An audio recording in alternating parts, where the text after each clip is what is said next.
Hey everyone, thank you so much for watching today's video. Today I have an eyeshadow palette review for you. So I'm going to be sharing my thoughts on the new Tati Beauty Textured Neutrals Volume 1 palette. I've been testing it out for a few days and I'm finally ready to sit down and let you guys know what I think of the palette. I did film 2 different looks. One look is a very easy, simple, go-to neutral look, and then the other one is the one that I'm wearing right now, which is a little bit more colorful and dramatic. So I did purchase this palette from TatiBeauty.com. That is the only place that it is available. I did purchase mine on the launch day. I wasn't sure if I was going to buy it right away or wait for a little while. I decided to grab it because I had a feeling it would sell out fairly quickly. So I placed the order Friday, and then after the weekend, I think it shipped out on Tuesday and I got it by Thursday. It was packaged perfectly. I wish I took a picture of the packaging, but it came in a box and it was wrapped really tightly, so I didn't have any issues with the shadows breaking, which was great. So this palette does come with a sleeve, which feels very similar to the actual palette. It says in the back that it is cruelty-free, vegan, made in the United States. There is a very large clear mirror. Mine has fingerprints all over it because I actually prefer to fold it back and hold the palette like this when I'm doing my makeup, but you can of course just lay it like this directly on the table. But the mirror is a nice touch if you are a fan of having very large clear mirrors in your palettes. It's kind of like a soft rubberized texture. Mine is very messy already and I've only had it for like, I don't know, 4 or 5 days. So I definitely feel like it's going to get really, really messy, but it is nice to hold. It has a good weight to it. And I just feel like it does feel like a nice palette. It says Tati Beauty Volume 1. And then on the back, there's some information about the actual pan sizes. There are 24 different shadows in this palette. There are 6 different colors and each color comes in the same 4 finishes. I love the way that this is laid out. I wish every palette was laid out like this. I get very overwhelmed by palettes that have colors everywhere. I love colorful eyeshadow, but I feel like that just kind of makes me feel very overwhelmed. I know that it sparks creativity for a lot of people, but I tend to do very monochromatic eyeshadow looks. So this makes perfect sense to me because you can go in with one row, you can mix and match the colors, but it's just laid out in a way that's very easy to understand. So let me share my thoughts on the 4 different finishes and then I'll kind of share pros and cons before I jump into the actual tutorial. Let me start with my favorite formula, the matte shadows. The matte shadows in here are so rich and smooth and creamy and pigmented. I'm really impressed by the formula. Because they are so rich and pigmented, sometimes if you lay down a little bit too much, it's hard to blend it out really smoothly. So I find that I actually like taking more of a large fluffy brush to even like apply it in the outer corner, which I'll show you guys when I do this look specifically. If I do my normal technique of like packing it on and then blending it out, which I did do with like the more neutral look, it doesn't blend as well and you experience a little bit of patchiness. But the shadows are so rich and intense that you honestly need the smallest amount. You're not going to go through these pans incredibly quickly like you might go through like the Anastasia mattes. Let's talk about the Sequin formula. The Sequin formula is essentially a matte shadow with a bunch of shimmer mixed into it. It applies like a matte shadow, it blends like a matte shadow. So because I like the matte shadow formula so much, I do like the blendability and the pigment of the Sequin shadows. I don't find that the Sequin shadows are something that I reach for very often because I'm not personally the biggest fan of matte shadows with shimmer in them. So the shimmer only shows up if you pack that shadow onto the lid. The second you take a fluffy brush and start to blend it, all of that shimmer is going to fall off and it's really not going to be noticeable. So I feel like that actually has its benefits because you can pack the shadows onto the lid if you want the shimmer to show through, or you can use a large fluffy brush and apply them just like you would a matte shadow and you won't see that shimmer. So I feel like they're actually like dual purpose shadows, which is nice. My only complaint is that I wish the shades were a little bit different than the matte row. Because the shades are the exact same, if you are to use these in more like with more of a blending motion, you're going to get the exact same look that you would with the matte shadows. So that could be good if you are somebody who tends to go through your matte shadows more quickly than your metallics or your glitters in your palettes.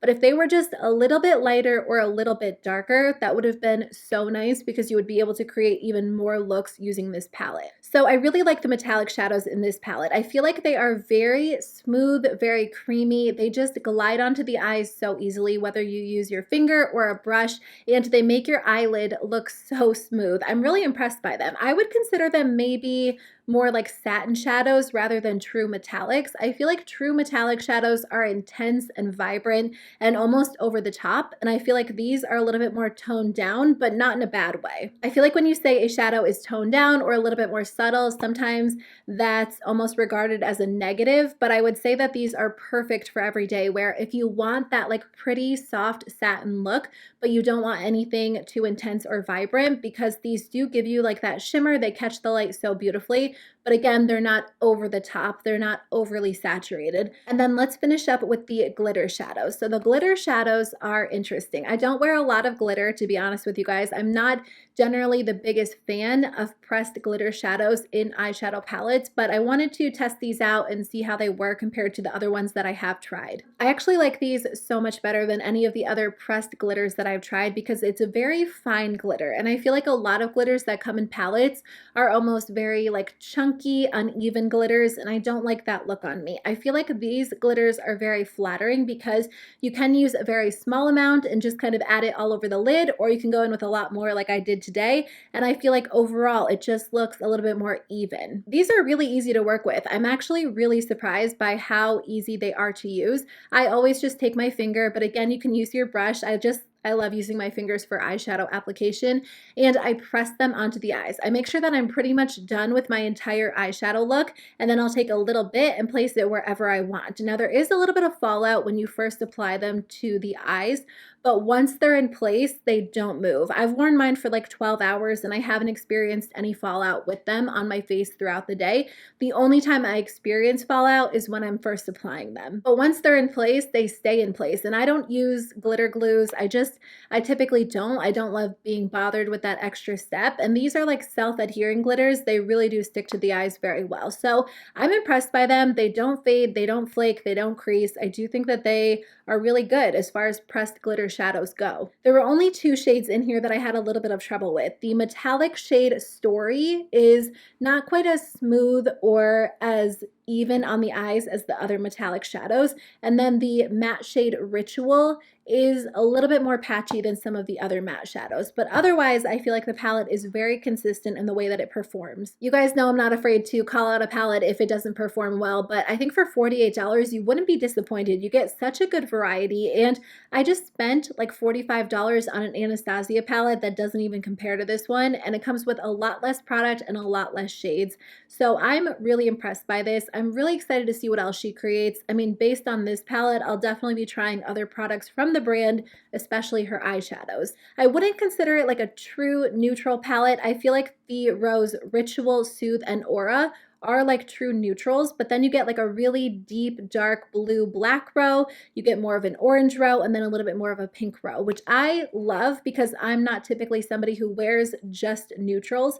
So I feel like this palette has a little bit more going on, but if you're somebody who just wears neutrals, then you know, half the palette might not be what you would consider like your favorite shades or even shades that you would wear. So you really have to break it down and think about the fact that there are 24 shades. It is a pretty good value, but will you actually use the majority of the shades in the palette? If the answer is yes, then I definitely think you will enjoy this palette. I think the quality is really good. If the answer is no, then I would wait because she's going to come out with more products. There are going to be other palettes, there will be other shades, so there might be something else that will work for you. Maybe she'll do like some smaller palettes. I don't know what she has planned for the future, but this is only her first release. Based on this release, I'll definitely be trying other products from the line. I think that this was a really high quality palette. It definitely is worth the $48 in my personal opinion, and I like it. The only change that I would make personally is that, you know, the Sequin Shadows, they're fine. I don't mind that they're in the palette. I just wish they were a little bit lighter or a little bit darker so I could get even more value, but I still will use them. Okay, so let's jump into the demo portion of the video. I'll do like the light, natural, neutral look, and then I'll jump into this one. But if you want to skip ahead, just check the description box below for timestamps. Okay, so for the first look, I definitely want to do something a little bit more like neutral glam, not anything too dark and smoky or too colorful. I want to stick with mainly like the neutral, true neutral colors in the palette. So I'm going to take the shade Soothe in the matte finish and blend that into my crease and above my crease as a transition color. This color is really nice to use if you do want to create more of like a 10-minute makeup look, because you can take this and blend it into the crease and then take any shade and place it all over the lid and you're good to go. It's just like the perfect transition color, perfect crease shade. These shadows are very richly pigmented, so I really do recommend going in with a very small amount and then kind of taking your time to blend it out. They do blend out very easily, but if you go in with a little bit too much, because they are so richly pigmented, they can be a little bit more difficult. But if you go in with a small amount and work it out, it blends out so easily, so beautifully. Okay, so let me do the other eye and then I will be right back. I typically just show you how everything blends out on one eye, so we're not here all day. I'm just going to go in with a little bit more. I don't want to do anything too dramatic, but I'm just trying to lightly build everything before I go in with Ritual. I am going to go in with the shade Ritual just to make things a little bit more defined. And I'm just going to blend this into the outer corner. I'm actually going to kind of stamp it in the outer corner and then just lightly blend it.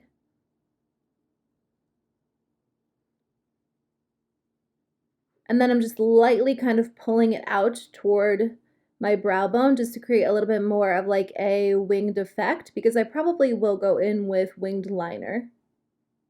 Okay, so this is where I'm at right now. If you guys can see, it's looking slightly patchy. I feel like the really deep dark matte shades do take a little bit more work to blend out compared to some other formulas. They are really, really richly pigmented, so I definitely recommend going in with a smaller amount, like I said. But again, because the pigment is so intense, I feel like they are a little bit more difficult to blend out when you're really trying to build up the color. So I'm just going to work on blending these out a little bit more, but I am going to go in with a metallic shadow all over the lid. So I feel like that definitely kind of covers up a little bit of that patchiness.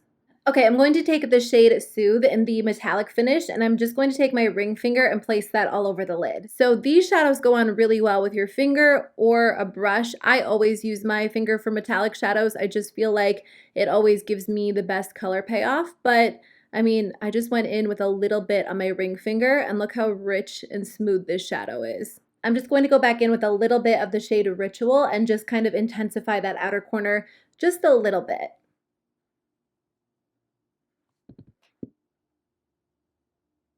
I'm just going to take a little bit of the shade Soothe and blend that on the lower lash line.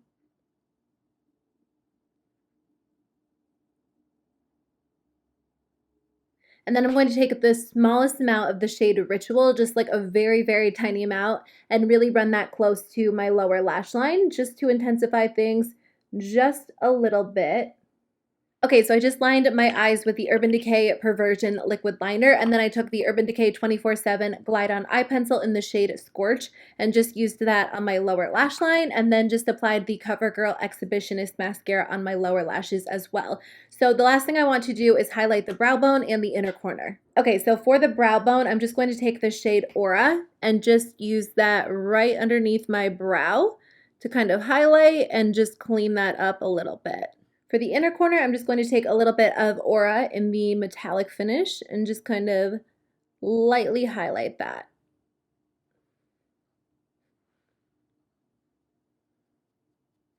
Okay, that is the first look. I just wanted to do something very simple, very neutral. Obviously, you could make this a little bit more intense if you were to add glitter all over the lid, or you could always take the black shade and blend that in the outer corner, or even take like the orange or the pink shade and blend that into the crease. But I feel like when I reach for this palette, I love using it for like a quick and easy go-to neutral look. So that's what I wanted to create for the first look. I will do a little bit more of a colorful, intense look for the second one. So let's jump into it. So for the second look, I can't decide if I want to use the pink shadows or like the dark smoky shadows. I think that I might try to incorporate both. So I'm just going to go in with the shade Soothe and use that as a transition color. Again, I'm not going to blend this one quite as high. I just wanted to kind of peek out of the pink shade just a little bit.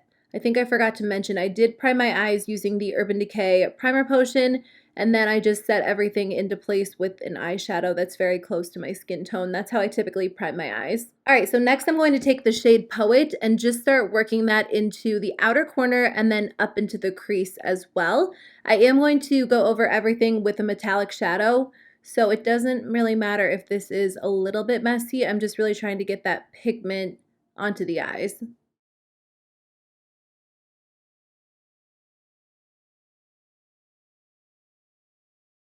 Okay, so now that the eyes are looking pretty even, I'm just going to take a little bit more and intensify the outer corner. At first I was going to go in with the black shade, but I feel like I definitely just want to create a little bit more of like a true monochromatic eyeshadow look. So I'm going to take the metallic version of Poet and just place that all over the lid.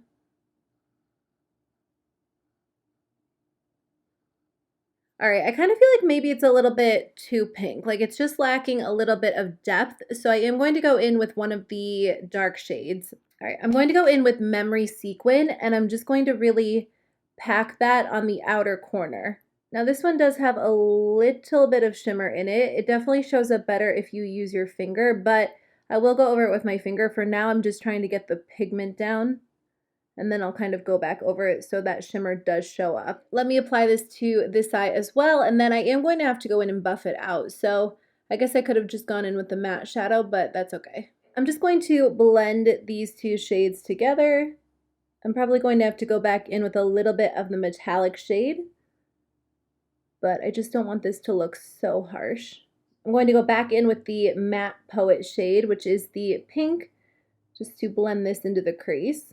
I'm glad that I decided to add the black. I just feel like that definitely makes a difference. The pink is good, and I love like an all pink look, but I don't know. I was just kind of wanting like dramatic and colorful, so I feel like this is the best of both worlds. So I'm going to take a little bit of sequin on my finger and just kind of stamp that in the outer corner, because I want to show you guys how this looks on the eyes if you do apply it with your finger rather than a brush. And like instead of buffing it, if you just lightly place it, you do kind of see that sparkle. It won't matter that much in the end in this case because I am going to go in with a glitter shadow, but it will at least give you guys like a little bit of an idea of what it looks like. So I don't know if you guys can tell on camera, there's a little bit of like glitter mixed into that matte shadow. Okay, before I fix up the lid and kind of clean everything up a little bit more, I'm going to just blend some shadow on the lower lash line. So I'm going to take the shade Poet and just blend that all over the lower lash line. I'm just going to take a little bit of concealer, just kind of clean this area up. If I knew I was doing such an intense look, I probably would have done my eyeshadow before my foundation. Okay, I'm just going to take a little bit more of the metallic pink shade and just kind of blend these two together on the lid. I'm going to go over it with glitter so it won't be that obvious, but I don't want anything to look too harsh. Because the metallic shadows are so smooth, if you do go in like with really harsh lines like I did with the black shade, if you just go over it with a little bit of the metallic shade, it just kind of smooths over everything. So I'm going to take the Poet glitter, which is just the pink, and really focus that on the inner half of the lid and just press it directly onto the lid. I personally don't use a glitter glue with these because I feel like they do stay in place well for me. But if you find that, you know, the glitters tend to fall on your face, you could go in with a glitter glue. They are really, self-adhering glitters. I usually experience a little bit of fallout when I'm applying them at first, but once they're actually on the eye, I find that they do stay on the eye. And then I'm just going to take a little tiny bit of the memory glitter and just use that in the outer corner, just like a small amount. I don't want like an intense wash of glitter, but I do want to make it a little bit more even. So again, I used the Urban Decay Perversion Liquid Liner, and then I used the Urban Decay 24/7 Glide On Eye Pencil in the shade Alkaline. I just applied that in my waterline, and then I finished up with a little bit of mascara on the lower lash line. So I'm just going to finish up with the same highlight shades I used for the first look. I'm just going to take a little bit of the shade Aura and place that underneath the brow bone. Actually, I'm just going to blend that a little bit lower too because I don't want that pink to go up so high. And then I'm going to take the metallic version of Aura and place that right in the inner corner. Okay, so this is the second look. I hope you guys enjoyed how it turned out. I'm definitely happy with it. I wasn't sure exactly where I was going, whether it was going to be super pink or dramatic, but I feel like I got both in. It's a little bit more of a dramatic, colorful look. So as you can see, you can definitely do more than like your typical standard neutral look with this palette. You can go really dramatic, really glam, really colorful, and you could probably even go more colorful if you really wanted to. I just kind of did like a quicker, colorful smoky eye. So I hope you guys enjoyed it. Thank you so much for watching, and I'll see you very soon with a new video. Bye.